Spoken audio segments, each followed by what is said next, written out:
There are moments in horror that are loud. It could be a jump scare, a scream, or a splash of gore.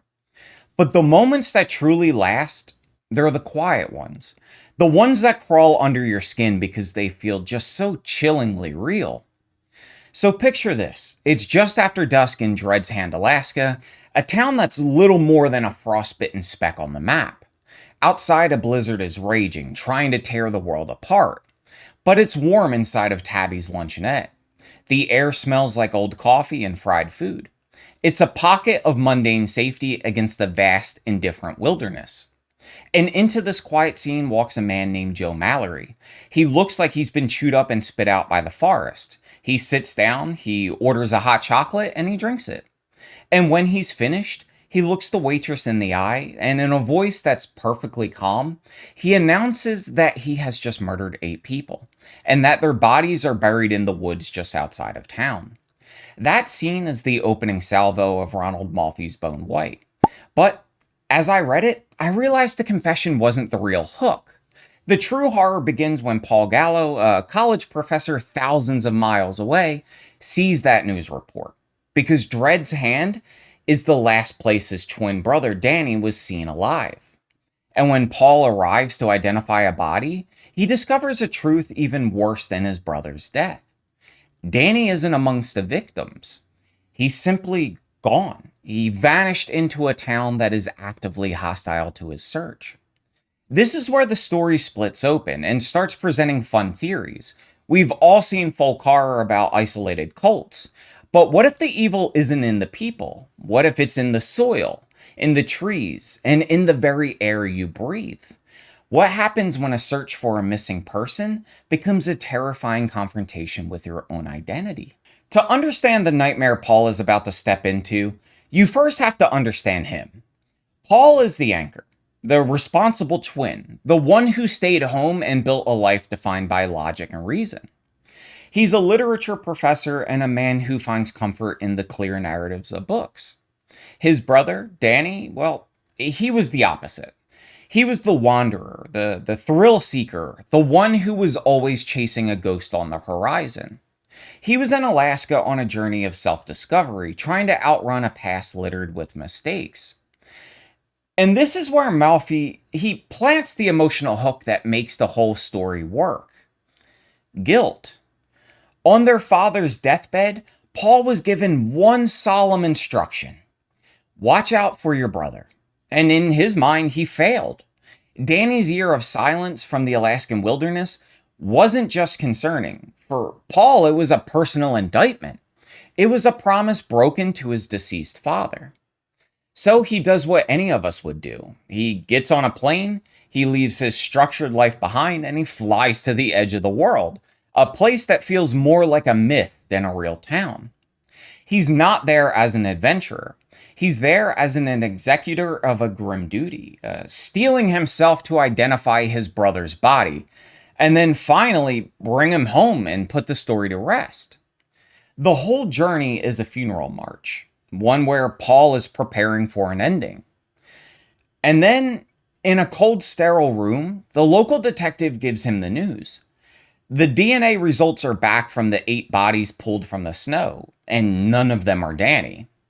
This is the moment the novel truly begins. This is the pivot. The relief you expect Paul to feel, it's not there. Instead, there's a deeper, colder dread. The story he had prepared for, a story of tragedy and closure, it's gone. The narrative has collapsed. His search is no longer for a body. It's for a ghost in a town that doesn't want to give up its dead. Look, some places are just wrong. You feel it the moment you arrive. The air is heavy and the silence is loud. Dread's Hand is one of those places. The name itself is a warning, isn't it? It's just so damn ominous. But it's not just a setting in this novel. It's an active antagonist. Malfi's prose makes you feel the oppressive weight of the landscape. The sky is a bruised-looking slab of granite. The cold is a physical presence that leeches the life from you. This isn't the majestic, beautiful Alaska of nature documentaries. This is a cold, dead-end corner of the world that civilization has forgotten. and seems hell-bent on swallowing anyone who stumbles into it. But the landscape is only part of the threat. It's also the people, or what's left of them. The few remaining residents of Dread's Hand treat Paul with a uniform, chilling hostility. They don't just ignore him, they kind of radiate a sense of, you should not be here. Every question he asks is met with a wall of silence. Every knock on a door goes unanswered. He is an infection, and the town is trying to starve him out. And the children, they are nightmare fuel. Some of them, they wander the streets in these awful homemade animal masks. They're silent observers in a town full of secrets. There's a scene where a mom is describing how her son fell ill and did some, let's call them exceptionally unnerving things. And that simple retelling is loaded with more menace than a dozen jump scares. It was really well written.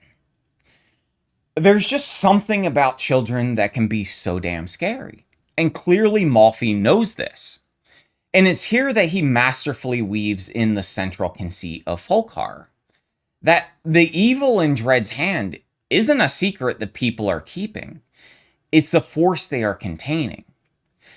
You see it in the most potent symbol in the entire book.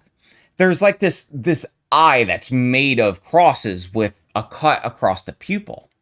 Paul initially thinks it's a graveyard, but he soon learns the truth is far more terrifying. The crosses weren't put there to honor the dead. They were put there to keep something from getting out. The town, the locals, the hostile silence, it's all a system of quarantine. They aren't protecting a secret from Paul. They're trying to protect him and the rest of the world from what lives in those woods. And by searching for his brother, he is threatening to break that quarantine wide open. So a town that wants you gone is terrifying. But Bone White's true horror is that the town is only half the battle. The other front in this war is being fought right here, inside Paul's head. Because the deeper he gets into the mystery of Dread's Hand, the more he's forced to confront the mystery of himself. And it all comes down to the fact that he and Danny aren't just brothers. They're identical twins. Think about what this means. They are two answers to the same question. Paul is the life lived by the rules. He's the stable and successful, but also the predictable brother. Danny is the life lived without a net. He's chaotic, dangerous, but maybe, in a way, more authentic. For Paul, his brother has always been a living, breathing ghost of the man he could have been if he just decided to let go. If you've read enough horror, Malfi actually gives us a key to unlock his entire idea. Bone White is a take on a classic creepy story by Henry James called The Jolly Corner. The story is about a man who becomes obsessed with hunting the ghost of his own alter ego, the man he would have been if he had made different choices in his life.